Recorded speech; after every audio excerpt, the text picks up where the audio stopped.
Les gars, prenez le popcorn et asseyez-vous. Cette affaire risque de finir à la CPI. Parce que, à l'allure où vont les choses, je ne sais pas s'il y aura franchement match. Réponse de l'ONIS à la FECAFOOT. Ça, c'est la réponse de l'administrateur de l'ONIS, n'est-ce pas, à la FECAFOOT. Je ne vais pas passer par 4 chemins, je vais droit au but. Avant de commencer, les amis, je dois vous rassurer, cette note dit non au match à Garoua. Je vous dis d'abord d'entrer avant de lire le contenu pour vous. C'est-à-dire, pas de match à Garoua. Yaoundé ou rien. Ça, c'est globalement ce qui se trouve dans cette note-ci. Alors, je vais vous lire le contenu. Monsieur le secrétaire général, j'accuse réception de votre correspondance d'objets et de références susmentionnés dans laquelle vous me demandez de prendre toutes les dispositions utiles pour une bonne organisation du match Cameroun contre Namibie au stade Rumde Adja de Garoua. Y faisant suite, j'ai l'honneur de vous réitérer les thèmes de ma lettre du 26 août dernier. L'utilisation du stade Omnisport Rumde Adja n'est pas envisageable. Point. Les raisons qui fondent cette décision sont les suivantes. 2 points. Primo, votre décision unilatérale de faire jouer cette rencontre à Garoua ne respecte pas les textes réglementaires de la CAF. En effet, le règlement CAF sur les stades stipule en son article 301B que chaque association membre doit confirmer à l'administration de la CAF les stades, y compris et les tribunes et les installations, entre parenthèses, éclairage d'urgence, installation de premier secours, protection contre l'intrusion des spectateurs sur le terrain de jeu, etc., ont été soigneusement inspectés par les autorités publiques compétentes et que ces dernières ont confirmé par écrit que les stades répondent aux exigences définies. L'autorité publique compétente chargée de la gestion des stades au Cameroun est bien l'ONIS. Vous nous avez saisi formellement et tardivement pour solliciter le stade Rumde Adja pour la rencontre suscitée le 26 août 2024 à 14 h. En réaction à notre lettre datée du même jour et qui vous est parvenue le matin et dans laquelle nous vous informons de l'indisponibilité du dit stade au regard des délais et de l'état des lieux de cette infrastructure qui a reçu sa dernière rencontre internationale Cameroun contre Burundi au mois de septembre 2023, il y a bientôt un an. Nous n'avons donc pas le temps nécessaire pour inspecter dans le détail cette infrastructure afin de vous délivrer le certificat de conformité attestant qu'elle répond aux exigences définies par la CAF. Certes, ce stade a été homologué par la CAF, mais cette inspection préalable des infrastructures, des installations est nécessaire pour des réparations éventuelles. En outre, les règlements de la Coupe d'Afrique des Nations stipulent en son article 16-13 que lorsque le stade de la capitale est suspendu ou indisponible et que la fédération nationale est obligée de jouer son match sur le stade d'une autre ville, les conditions para 16-14 doivent être respectées. Ce paragraphe 16.3 dit donc implicitement que le stade prioritaire pour les rencontres internationales des sélections nationales est celui de la capitale et dans notre cas Yaoundé. À cet effet, le stade Omnisport de Yaoundé est prêt depuis un mois. Le Tchad devant y recevoir la Côte d'Ivoire le 10 septembre 2024, soit 3 jours après le match du Cameroun contre la Namibie.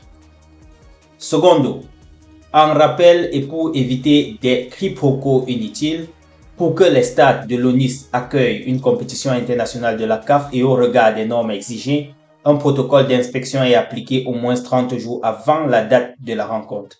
Cette démarche vise à contrôler les lots technologiques, éclairage, son, écran géant, système audio, caméra de sécurité, de même qu'à préparer l'aire de jeu et nettoyer les tribunes. Tertio, s'agissant de la diffusion de ce match, s'il se venait à se jouer à Garoua, il est impossible de lever les contraintes liées à la production et à la diffusion du signal TV international dans les délais qui nous sont impartis. En effet, la CIA TV, opérateur TV de service public, est seul capable d'assurer la retransmission TV d'un match de niveau international au Cameroun.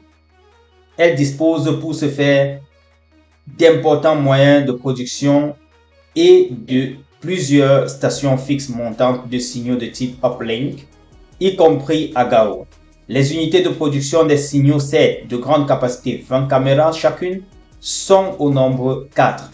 2 de type OB-VAN, car de régie mobile, et 2 de type Flycase.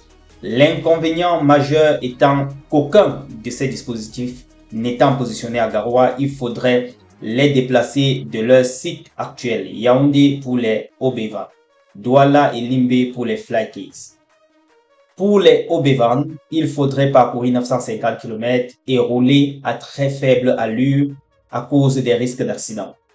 Se donner le temps de leur installation sur place, le stade de Garoua n'étant pas pré-câblé, et procéder aux tests pendant une dizaine de jours.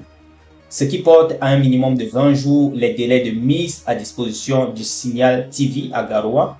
Pour ce qui est des Flycase facilement transportables par fret aérien, ils ne peuvent pas être installés à Garoua, dont le stade ne dispose pas d'une salle technique appropriée. Dans l'intervalle de temps qui nous sépare de l'échéance du 7 septembre, il est donc matériellement impossible d'envisager une retransmission TV de cette rencontre, ce qui priverait de nombreux compatriotes et les Namibiens de la possibilité de pouvoir regarder le 10 matchs sur le petit écran. C'est fort de toutes ces raisons que lors de la réunion tenue le vendredi 23 août dernier au ministère des Sports et de l'Éducation physique relativement à la préparation des deux rencontres devant opposer le Cameroun respectivement à la Namibie et au Zimbabwe les 7 et 10 septembre 2024 et à laquelle vous étiez partie prenante avec l'ONIS, de manière unanime, les participants, ministère de la Communication, ministère des Relations extérieures, ministère de la Santé, ministère de la Santé publique, ministère des Finances, ministère de l'Administration territoriale, secrétariat d'État à la Défense, Direction générale à la Sûreté nationale, Direction générale au renseignement extérieur, Corps national de sapeurs-pompiers, sont suggérés que ce match se joue à Yaoundé. Les avis des services de défense et de sécurité étaient également en faveur de Yaoundé et le représentant du ministère des Finances a insisté sur le fait que son ministère ne prendra en charge que les frais incompressibles sans autre surcoût. D'ailleurs, il a été bien noté que dans votre projet de budget transmis au gouvernement, il est prévu que le regroupement des joueurs pour ce match se fasse à Yaoundé. C'est donc de bonne foi que nous vous confirmons que le stade Omnisport Amadou Ahidjo de Yaoundé, qui accueillera le match Tchad-Côte d'Ivoire le 10 septembre prochain, est prêt. Il n'est ni suspendu ni indisponible. Il est le seul à pouvoir accueillir la rencontre Cameroun contre Namibie du 7 septembre prochain, 2024. Avec votre insistance à vouloir absolument faire jouer cette rencontre à Garoua, vous prenez donc le risque d'une cacophonie et de troubles dont vous assumerez entièrement les conséquences. Veuillez agréer, Monsieur le Secrétaire Général, l'expression de ma parfaite considération. Ampliation PM Minetat SGPR MINSEP, l'administrateur François Félix Ewané. Les amis, longue lettre, longue note. Je m'arrête là, pas un mot. Ce que je retiens, c'est que Yaoundé ou rien. Pas de match à Garoua. Ça, c'est la réaction de l'ONIS et par ricochet du gouvernement. Je vous laisse dire ce que vous pensez en commentaire, les amis. N'oubliez surtout pas de vous abonner. Vous aurez la primeur des actualités sur le sport régulièrement sur ce canal. Partagez au maximum et likez aussi pour permettre un bon référencement. Portez-vous bien, on reviendra dans les prochaines éditions pour l'analyse de cette note. On est ensemble. Ciao.